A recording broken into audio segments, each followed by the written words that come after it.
I could literally do this all day. This is awesome.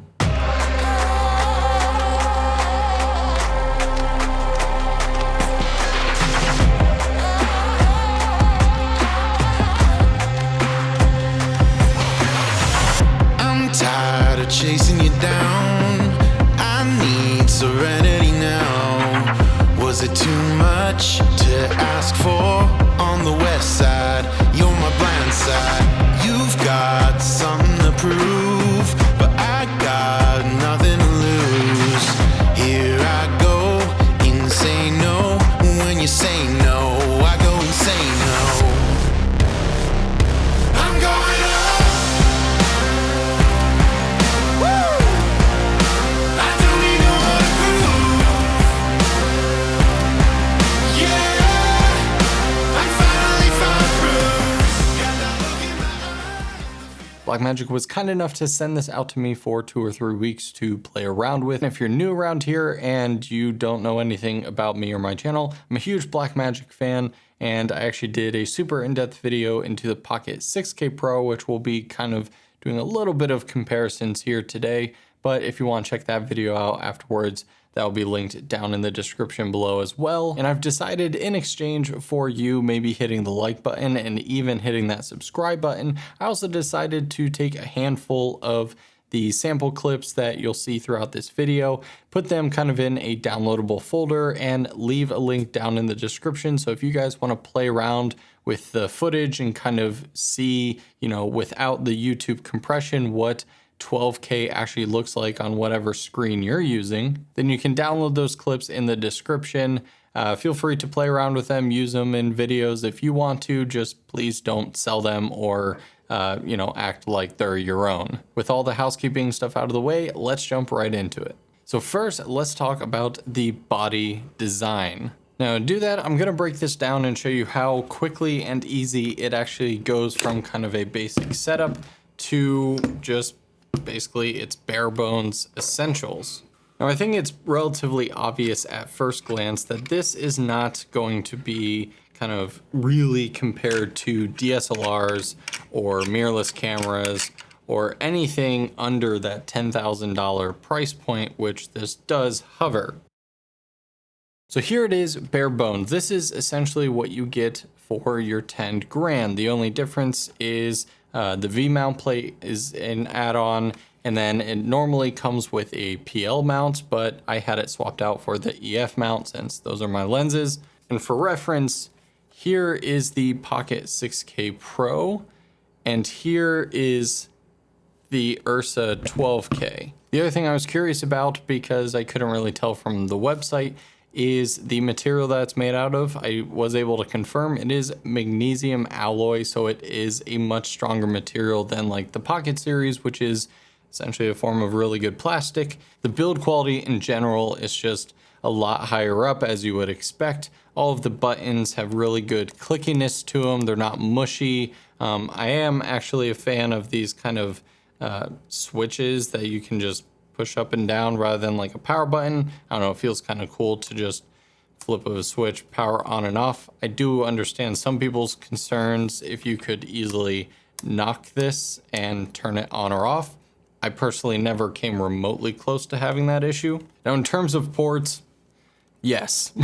This thing has 2 SDI outs, 1 SDI in. It's got 2 CFast 2.0 slots, 2 SD slots, a USB Type-C, which you can use for updating the firmware, as well as a USB Type-C, which is intended to hook up a solid state drive. You have your 12-volt power, 1 D-tap, P-tap port on the side of the V-mount, a 12-volt out, and of course the 2 Phantom Power XLR ports on top. So let's talk about weight for a second. Of course, as I just mentioned, that it's definitely in the same weight class of other cinema cameras, but maybe you're not used to that. So I brought out a scale so I can give you some actual numbers. So then if you know how much your camera weighs, you can see for yourself if you want to be carrying this thing around for an 8-hour shoot.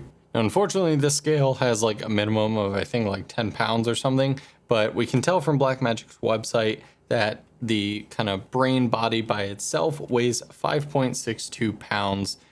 just without any batteries, lenses, or accessories added onto it. So let's rig it back to how I had it a few minutes ago and see what that's weighing.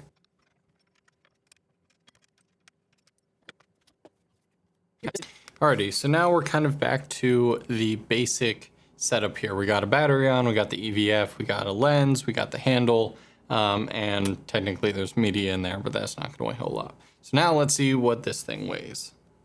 So this setup right here is 12.8 pounds. For this next bit, I wanted to answer the ever so burning question in my head and many others.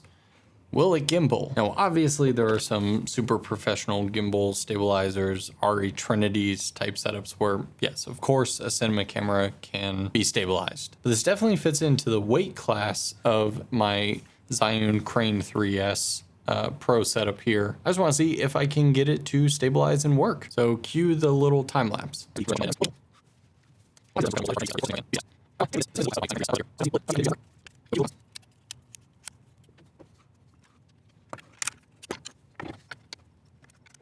So if you remember, with the top handle, with the EVF, with everything, that was 12.8 pounds. And this gimbal can handle like 14.8 or so. Nothing like a $10,000 camera being stabilized on a $700 gimbal. This thing balances better than the Pocket 6K Pro. Now right now I have the 15mm IRIX, which if I go fully top down, you can see it just barely clears it, but still a decent sized cinema camera. And then same thing with the battery here, that back motor. I got solid 2.5 inches of clearance there. That's not a problem at all. Oh my gosh, can I do it? Full 360. All right, now let's pick it up and actually gimbal it.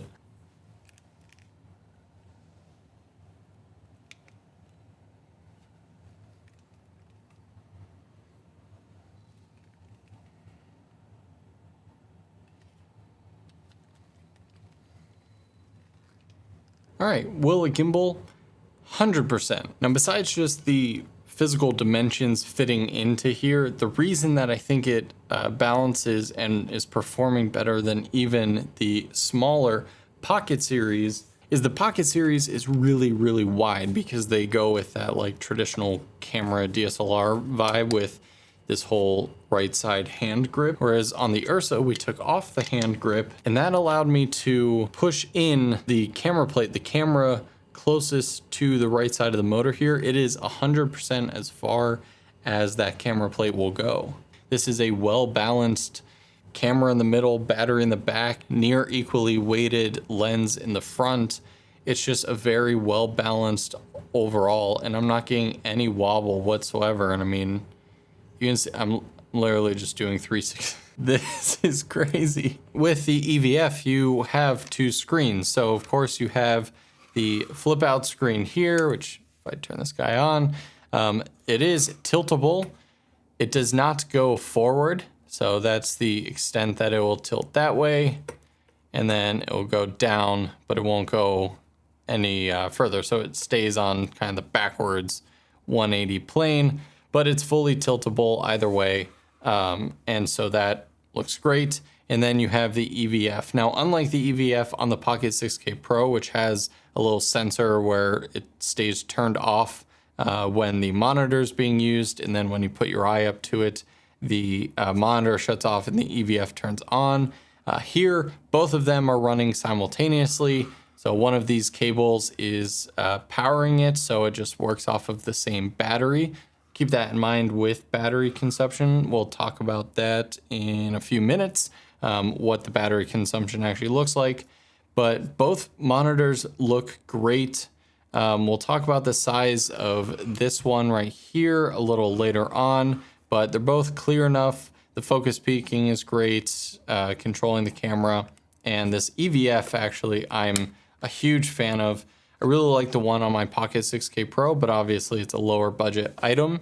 Whereas here, this thing, the eye cup is super comfortable. I literally used this on a nearly all day shoot because it was super bright and sunny. It feels incredibly well put together. You can fully adjust it. It pops out that way. You can adjust this guy here. You can take this screw off and you can adjust it this way as well if you want forward or backwards more.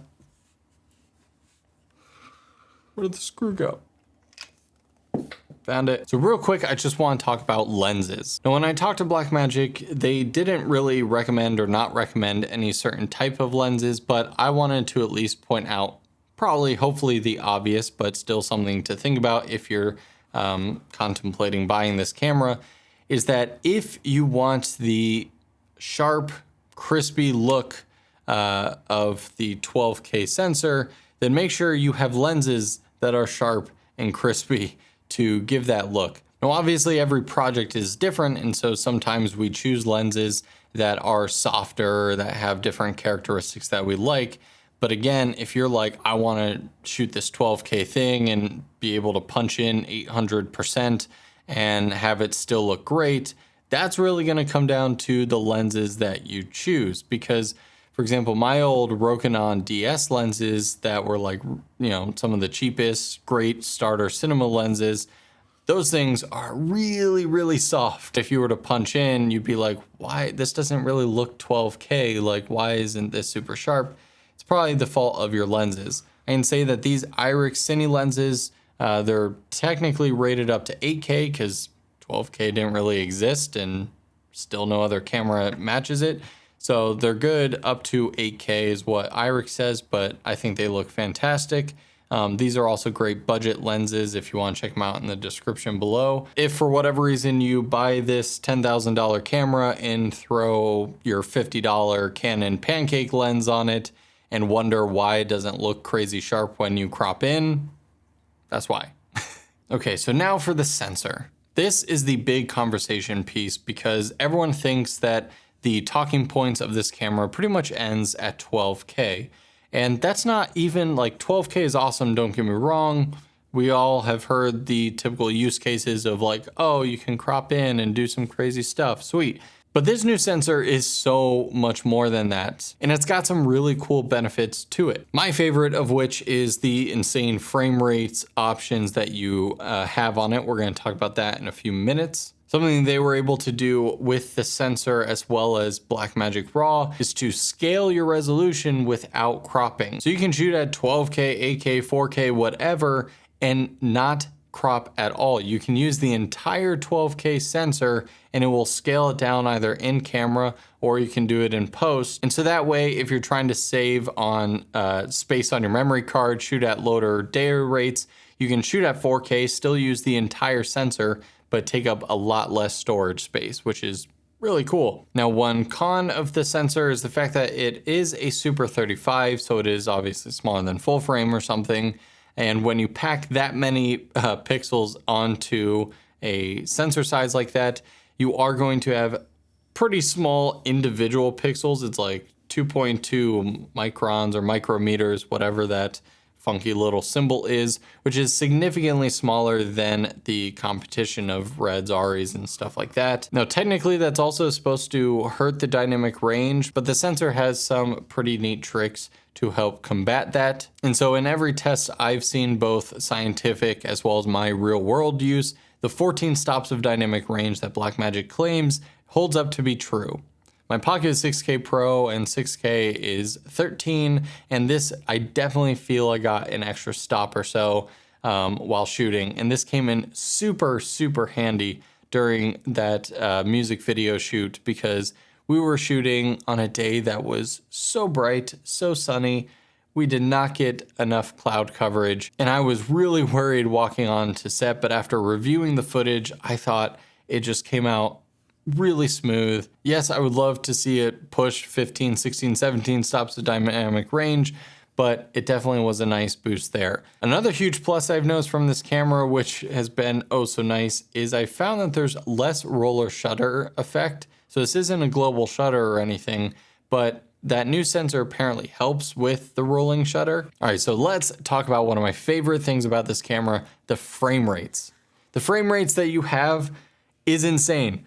No other camera in its price range can touch the frame rates that this thing has, in addition to all the other traditional features of a cinema camera. So let's go down the list real quick. You can get 12K up to 60 FPS full sensor readout, 75 FPS if you do a 2:1 aspect ratio crop. In 8K, you can get up to 120 FPS full sensor readout. And for 8K and 4K, if you do the 2:1 aspect ratio crop, you can get up to 160 FPS. Now there is a Super 16 crop mode you can turn on, and with that you can go 6K up to 120 FPS. Or one of my favorites is 4K up to 240 FPS in that Super 16 crop. So yes, there's a decent crop on that, but the fact that you can get 240 FPS, it looks so good. My favorite thing about all of these frame rates is, unlike using other like DSLR mirrorless camera type things, you're shooting in that Blackmagic RAW codec. And so it matches your other footage so well. I always constantly got this feel that, like, even though I know the data rates change in all these different modes, the quality always feels pretty much the same. I can color grade them the same because they're the same 12-bit raw type of file as if I was shooting at 12K 24. And so my entire project can match no matter what frame rates I'm shooting in, even if I mix them up. Whereas on lower end cameras, you're shooting in these various different compressions that just feel totally different. You can shoot in like the highest bit rate, 24 FPS for like a talking head sequence, but then if you film like slow motion, B-roll, when in editing, it just, the bit depth of colors feels different. I don't know, maybe that's just me being nitpicky, but I definitely think this has become the king of frame rate options. So now let's talk about battery life, because this thing eats through batteries like every other cinema camera. It's definitely not your mirrorless camera all day battery with a little dinky battery type situation. I mean, with everything we just talked about, the crazy frame rates, the 12K raw, like, what do you expect? But as a quick little test, I'm going to swap out this battery for my Anton Bauer V190, because Anton Bauer has these nice little screens on the side, which when you turn a camera on, it changes from a percentage and gives you a very accurate time frame of how long the camera will last with whatever accessories you have plugged in. So this is gonna be a test for the camera being on, the screen being on, and the EVF being on. And it was at 89% when I plugged it in, so it's not 100%.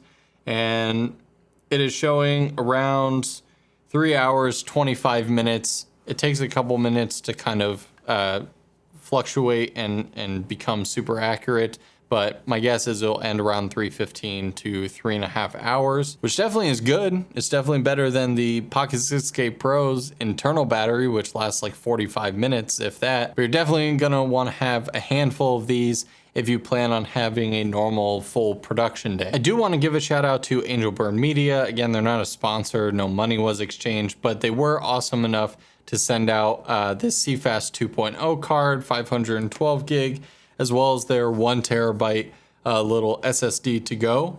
When you have a camera like this that has insane resolutions, frame rates, you need media that has insane reads and write speeds. Do not buy this camera if you do not have the extra funds to buy proper media. Now, Angelbird isn't the only acceptable option. You can check out Blackmagic's website.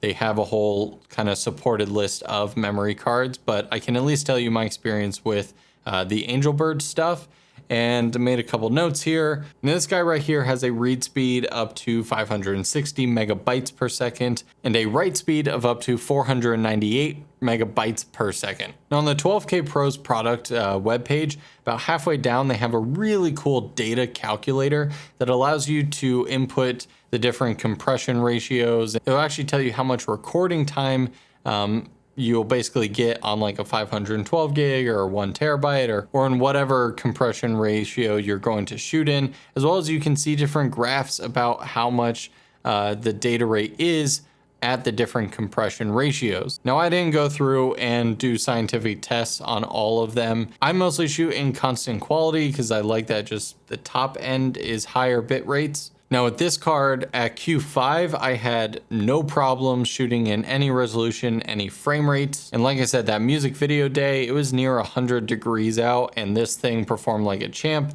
The card never overheated, I never dropped any frames, or it never stopped recording. However, if you start messing around with Q0 and Q1, that definitely is going to only be able to record for a couple seconds, because that in data rates, I think is like 1.2 gigabytes per second.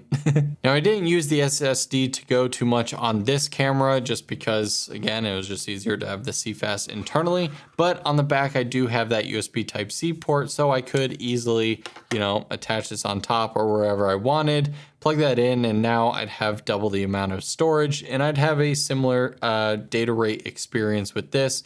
I'm guessing Q5 would be no issues. By the way, for the test that I did do Q0 on, where I got like a couple seconds of record time at 12K 24, the experience I had in post-production, color grading, and looking at it was like next to nothing. So unless you are a doing a feature film and you have this crazy VFX shot that needs every bit of data you can possibly squeeze out of it, I wouldn't really worry about it. People at Blackmagic I talked to said they mostly shoot at like 18:1 or 12:1 compression ratio. I use Q5 and the footage looks fantastic. But I gotta throw out some cons out there that I've experienced, because no camera is perfect.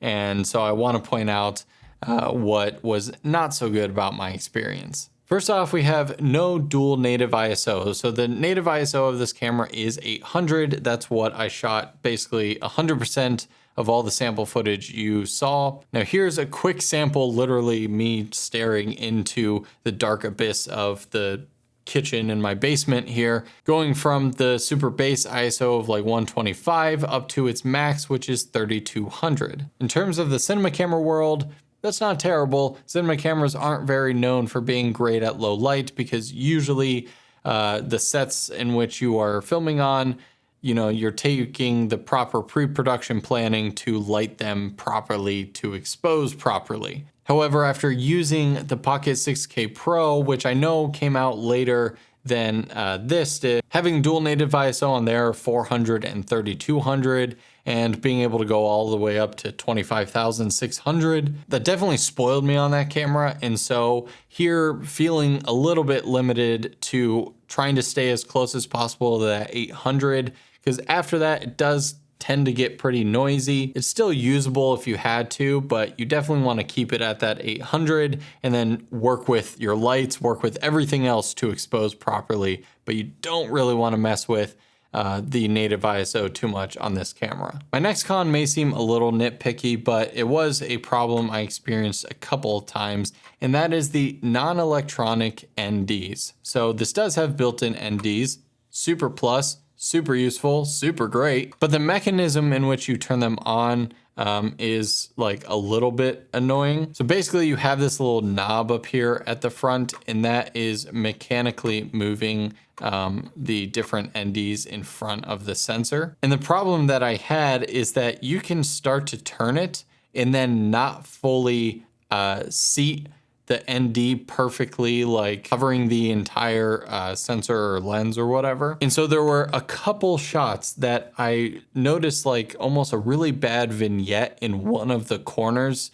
of the screen. And I'm like, what is that? And then I would just kind of like touch the dial a little bit more, and I would then hear and feel kind of the click and be like, oh, I didn't fully turn the ND dial to where it fully kind of sat in there. It is obvious, like if I just sit here in peace and quiet and sit here.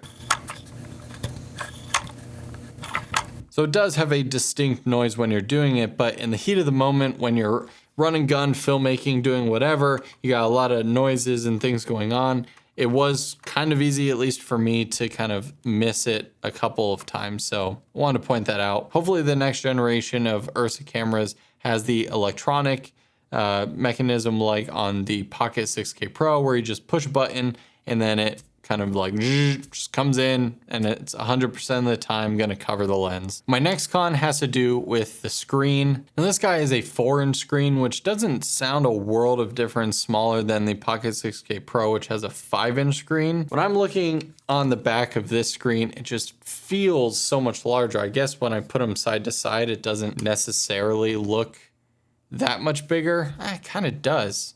I don't know, like, I mean, an inch is an inch, right? The screen on this definitely feels outdated a bit just from the bulkiness. Now, in my opinion, the whole reason they did this is because, again, they kept the same body as the Ursa Mini Pro G2, just kind of upgrading the internals to make the 12K work. So I'm guessing this is the same exact monitor and everything set up from the G2, which is obviously even older than the 12K, which this is now a year old. But yeah, if you are on a set where you need to make sure every detail in the frame is like up to the standards in which you want, definitely having like a larger screen, monitor, what have you, to make sure you don't miss anything in your composition, like I did on the Apple Spec commercial, where I didn't notice the microphone boom was in the mirror of one of the shots, just because it was so small on both of these screens, and I didn't verify it with a bigger monitor. But hey, that's on me. So after all that, who do I think this is for? And would I buy one myself? This camera is definitely, understandably, meant for someone who works in video production professionally. And I know that's like super generalized, but I really hate putting people into boxes. Like, it's so easy to be like, oh, if you're a YouTuber, this camera is overkill, just because YouTube doesn't support 12K yet. But they support 8K. But also it's about the ergonomics, the accessories, the setup. Like, how does it feel in your hand? Is it comfortable? And yes, to a lot of people, this is way too big, bulky, and heavy.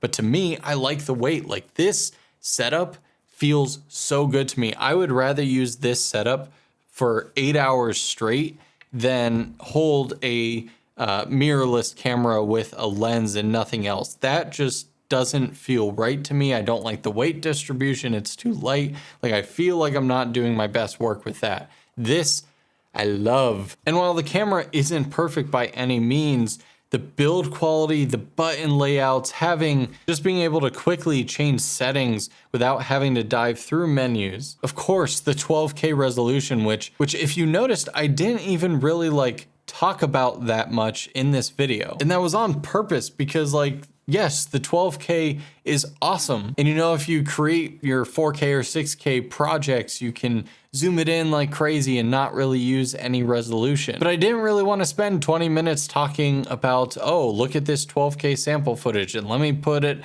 up against this 4K sample image. Oh, there's not that much of a difference.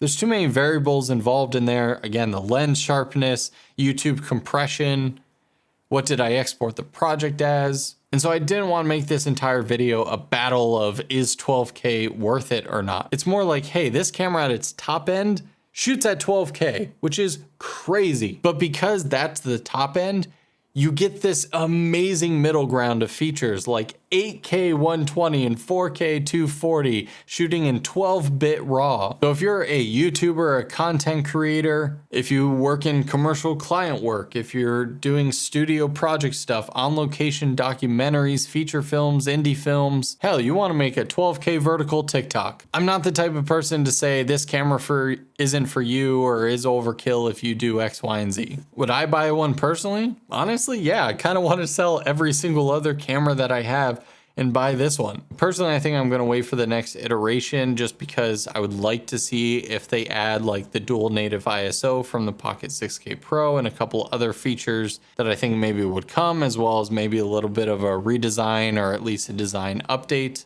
But yeah, there you have it, guys. Those are all of my thoughts on the Blackmagic Ursa Mini Pro 12K. Let me know what your thoughts are down in the comments below. Would you buy this camera? Do you think it's worth it? Thanks so much for watching. I'll see you guys in the next video.